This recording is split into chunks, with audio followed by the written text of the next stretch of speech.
السلام علیکم ورحمۃ اللہ وبرکاتہ۔ آپ دیکھ رہے ہیں کوئی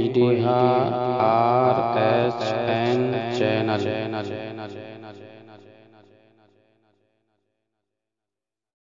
یہ دنیا ہے اور دنیا کسی کو باقی نہیں چھوڑتی ہے، بڑے بڑے لوگوں کو اپنے حسن کے جلوے میں لے لیتی ہے۔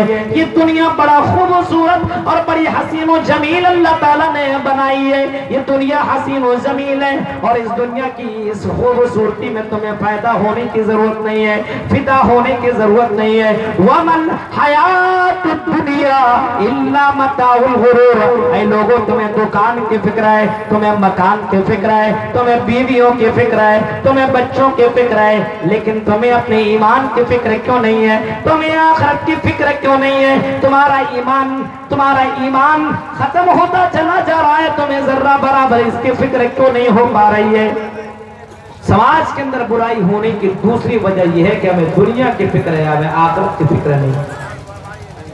پیسہ پیسہ، دولت دولت، بس آخرت کو بھول چکا ہے۔ یعنی دنیا کو لوگوں نے زیادہ مرتبہ دے دیا ہے۔ فرمایا بل تؤثرون الحیات الدنیا والآخرۃ خیر وابقا۔ اے میرے بندو، اے انسانوں، تم دنیا کو ترجیح دیتے ہو اور تم آخرت کو بھول چکے ہو۔ حالانکہ یہ آخرت باقی رہنے والی ہے، یہ دنیا تو فنا ہونے والی ہے۔ اس دنیا کی کوئی حقیقت نہیں ہے، اس دنیا کی کوئی گارنٹی نہیں ہے۔ امام کائنات کی وہ جملے، اور امام کائنات ایک مرتبہ اپنے صحابہ کے ساتھ سفر کر رہے ہیں۔ آپ نے دیکھا ایک مری ہوئی بکری موجود ہے۔ صحابہ سے پوچھا، صحابہ بتاؤ یہ مری ہوئی بکری تمہیں دکھائی دے رہی ہے؟ صحابہ نے کہا ہاں اللہ کے نبی، ہمیں یہ مری ہوئی بکری دکھائی دے رہی ہے۔ آپ نے پوچھا بتاؤ اس مری ہوئی بکری کو کتنے روپے میں تم خریدو گے؟ صحابہ نے کہا کہ اللہ کے نبی یہ تو مر چکی ہے، اس کو فری میں کوئی دے تو ہم خریدیں گے نہیں، فری میں کوئی آدمی دے تو ہم اس مری ہوئی بکری کو نہیں خریدیں گے۔ آپ نے فرمایا اے صحابہ، اللہ کی قسم کھا کر کے میں کہہ رہا ہوں، اس مری ہوئی بکری کو تم جتنا زیادہ حقیر سمجھ رہے ہو، اللہ کی نظر میں یہ دنیا اس مری ہوئی بکری سے بھی زیادہ کئی گنا زیادہ حقیر ہے۔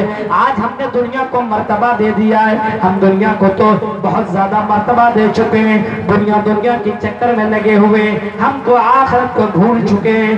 یہ دوسری وجہ ہے سماج کے اندر برائی ہونے کی، کہ ہم دنیا کی فکر کرتے ہیں اور آخرت کی فکر نہیں کرتے۔ اللہ کے نبی صلی اللہ علیہ وسلم،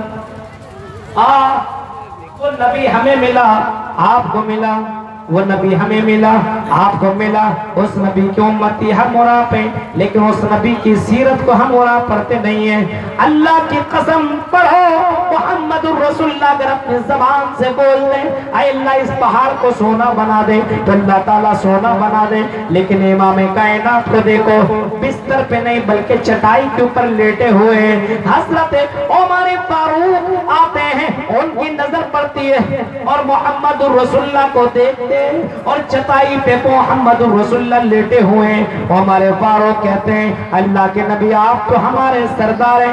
آپ نے کہا ہاں، لیکن بتاؤ کیا ہوا، تمہارے چہرے کے اوپر یہ رونق کیوں ختم ہو چکا ہے، تمہاری آنکھوں سے آنسو کیوں گر رہے ہیں؟ حضرت عمر فاروق نے ایسے موقع پہ فرمایا تھا اے اللہ کے نبی، فارس والے، ایران والے مکھمل میں اور قالین میں سویا کرتے ہیں، اللہ کے نبی کیا ہم آپ کے لیے نرم گرم بستر لا کر کے نہ دے دیں، ہم آپ کے لیے قالین لا کر کے نہ دے دیں؟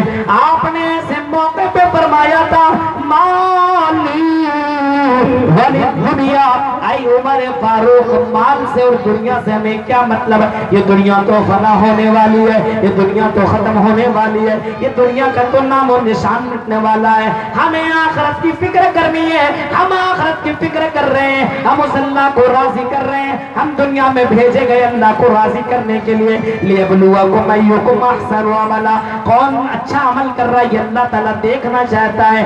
اگر مولوی اچھا عمل کرتا ہے تو اللہ کے نظر میں وہ مولوی اچھا ہے، اگر ایک جاہل انسان اچھا عمل کرتا ہے تو اللہ کی نظر میں گرچہ وہ پورا، گرچہ وہ دکھنے میں کالا ہے، گرچہ وہ دکھنے میں بڑا خوبصورت نہیں ہے، لیکن عمل کرنے کے معاملے میں زیادہ آگے ہے، تو اللہ کی نظر میں وہ بڑا پیارا ہے۔ ان اکرمکم عند اللہ اتقاکم، بالکل اللہ کی نظر میں گورا کالا یہ کچھ نہیں دیکھا جاتا ہے، بلکہ اللہ تبارک و تعالیٰ تو لوگوں کے دلوں کو دیکھتا ہے۔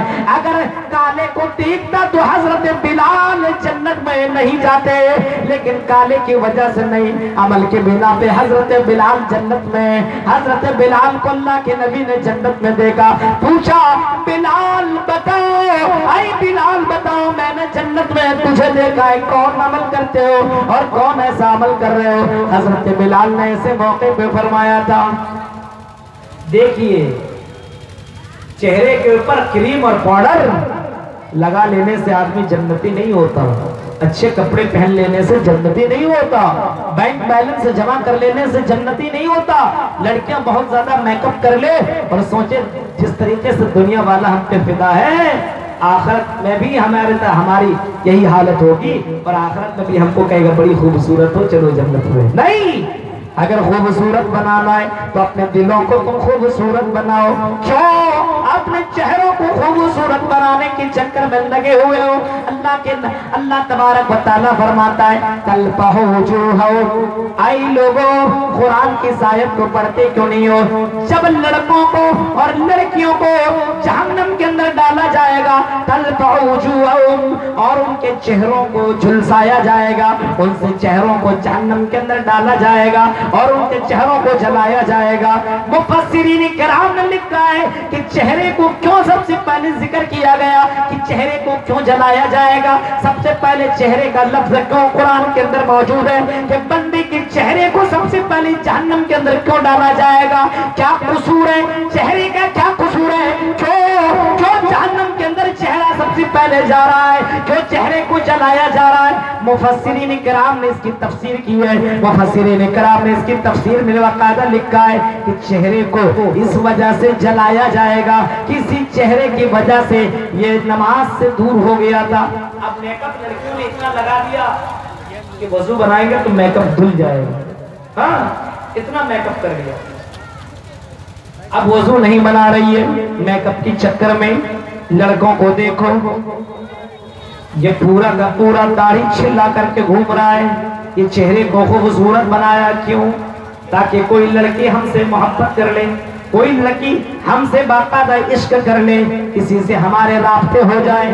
اتنا ہینڈسم بن کر کی چہرہ خوبصورت بنایا، حالانکہ حدیث کے الفاظ ہیں ان اللہ لا ينظر الى صورکم واجسامکم، اے دنیا کے لوگوں اللہ تیرے چہرے کو نہیں دیکھتا ہے، اللہ تیرے کپڑے کو نہیں دیکھتا ہے، اللہ تیری خوبصورتی کو، تیرے مکان کو، تیری دولت کو نہیں دیکھتا ہے، بلکہ اللہ تعالیٰ تیرے دل کو دیکھتا ہے۔ تم اپنے دلوں کو خوبصورت کیوں نہیں بنا رہے ہو؟ تم اپنے چہرے کو اتنا خوبصورت بنانے کی چکر میں لگے ہوئے ہو، یہ خوبصورتی قیامت کے دن تمہیں کام آنے والے نہیں ہے۔ اور آئی میری بہنوں، اگر تم میری باتوں کو سمجھ رہی ہو اور سمجھ پا رہی ہو تو سنو، جب تک تم خوبصورت ہو یہ لڑکے تمہیں دعوت دے رہے ہیں، یہ لڑکے تمہیں اپنے طرف بلا رہے ہیں، اور جب یہ خوبصورتی کم ہو جائے گی، جب جوانی کم ہو جائے گی، جب بڑھاپے کی تم دہلیز میں چلے جاؤ گے تو تمہیں کوئی پوچھنے والا نہ ہوگا۔ یہ برا کام کرنے سے پہلے کم سے کم سوچو اللہ کے سامنے میں کیا جواب دوں گی؟ کیوں نہیں تم آخرت کی فکر کر رہی ہو؟ اور اے جوانوں کیوں نہیں تمہارے دلوں کے اندر آخرت کی فکر ہے؟ یہ دنیا کی فکر لگی ہوئی ہے۔ فرمایا فاتقوا الدنیا، اے لوگوں دنیا سے بچو، دنیا سے بچتے کو نہیں ہو، یہ دنیا تو لوگوں کو اللہ سے دور کر دینے والی ہے۔ وَمَا الْحَيَاةُ الدُّنْيَا إِلَّا مَتَاعُ الْغُرُورِ، تو دوسری چیز آخرت کی فکر نہیں ہے، دنیا کی فکر ہے، دکان کی فکر ہے۔ ابھی سوئیں گے الارم لگا لیں گے، صبح پہ اٹھنا ہے، دکان جانا ہے، کھولنا ہے، یعنی جس دکان سے تمہاری یہ دنیا چل رہی ہے، ہاں پیسہ کما رہے ہو، لیکن کتنا پیسہ کما لو جنت کو خرید نہیں سکتے ہو۔ جنت کو خریدنے کے لیے صبح سویرے تمہیں اٹھنا ہے، الصلاۃ خیر من النوم کی الفاظ کو تمہیں لبیک کہنا پڑے گا۔ اگر جنت کو تمہیں خریدنا ہے، جنت میں تجھے جانا ہے، تو تم یہ تم دولت کے ذریعے سے تم جنت کو خرید نہیں سکتے ہو۔ اگر جنت کے اندر جانا چاہتے ہو اور جہنم سے بچنا چاہتے ہو تو لوگوں حدیث کے یہ محمد رسول اللہ نے فرمایا کہ جب تمہارے کانوں کے اندر آواز جائے، یہ آزان کے الفاظ جائیں تو فوراً تم اپنے بیوی سے کہو اے میری بیوی ذرا ہٹ جا، اے میرے بچے ذرا ہٹ جا، اے بستر، اے نرم گرم بستر ذرا تو دور ہو جا، میں رب سے ذرا مل کر کے آتا ہوں، رب کو ذرا راضی کر کے آتا ہوں۔ یہ دنیا تو چند دنوں کی زندگی ہے، یہ قبر سے میں کیسے بچوں؟ اس کے لیے بندہ رات میں اٹھے، تہجد کی نماز پڑھے اور جا کر کے وہ فجر کی نماز بندہ پڑھ لے۔ میرے ساتھیوں، یہ تو ہم تو کرتے نہیں ہیں، بس دنیا کی فکر لگی ہوئی ہے۔ اگر کلکتہ نکلنا ہو، اگر ہمیں جا کر کے بمبئی جانا ہو، باغ ڈوگرا میں جا کر کے ہمیں جہاز پکڑنی ہو، ہمیں فلائٹ پکڑنی ہو، تو ہم 2 بجے صبح 6 بجے سے پہلے اٹھ کر کے نماز پڑھے بغیر ہم باقاعدہ پہلی 2 گھنٹہ پہنچے رہتے ہیں، کہیں ہماری فلائٹ نہ چھوٹ جائے، کہیں ہماری جہاز نہ چھوٹ جائے، کہیں ہمارا ٹکٹ خراب نہ ہو جائے۔ اے دنیا کے لوگوں، تم اس کی فکر تو کرتے ہو، لیکن تم یہ نہیں کیوں نہیں سوچتے ہو کہیں ہماری جنت نہ چھوٹ جائے، کہیں ہم جنت سے دور نہ چلے جائیں، کہیں ہم جہنم کے اندر نہ چلے جائیں۔ یہ تم کیوں نہیں تصور کر رہے ہو، یہ کیوں نہیں تم سوچ رہے ہو؟ تو سماج کے اندر گڑبڑی کی دوسری وجہ ہے کہ ہم دنیا کی فکر کرتے ہیں، آخرت کی نہیں۔ اگر جس وقت ہم آخرت کی فکر کرنے لگیں گے، اسی وقت سے، اسی دن سے سماج کے اندر کیا ختم ہو جائے گا۔ نمبر 3، تیسرا کام یہ کرنا ہے کہ جس طریقے سے ہم دنیا والوں سے ڈرتے ہیں، اسی طریقے اس سے کئی گنا زیادہ ہمیں اللہ سے ڈرنے کی ضرورت ہے۔ اور یہ ڈر زیادہ جوان اپنے دلوں میں آپ پیدا کرو۔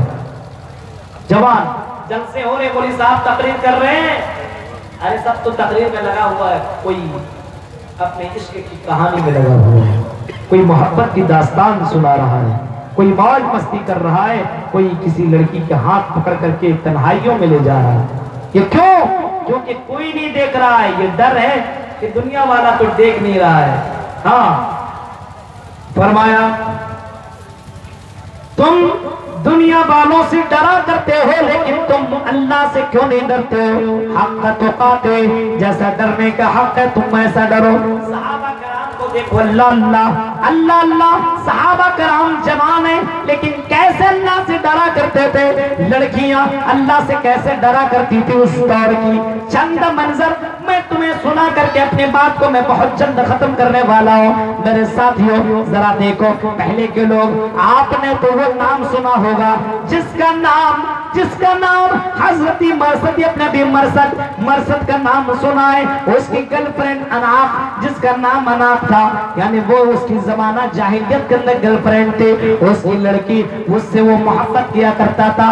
لیکن اسلام لے آنے کے بعد، کلمہ لا الہ الا اللہ پڑھ لینے کے بعد، جب وہ لڑکی حضرت مرثد کے پاس آئی اور کہنے لگی اے مرثد ذرا مجھے بھی پکڑ لو، ذرا اسی محبت کے باہوں میں لے لو، ذرا ہمیں بھی اپنے باہوں میں لے لو، کئی مہینے گزر چکے مرثد، میں تمہارے پاس نہیں آئی ہو۔ کسی نے بتایا کہ مرثد مکہ آیا ہوا ہے، میں نے بہت غور کیا اور میں ڈھونڈتے چلی آئی۔ میں کبھی اس گلی میں گئی، کبھی میں اس گلی میں گئی، کبھی میں اس مکان میں گئی، کبھی میں اس مکان میں گئی، لیکن کہیں نہ ملے۔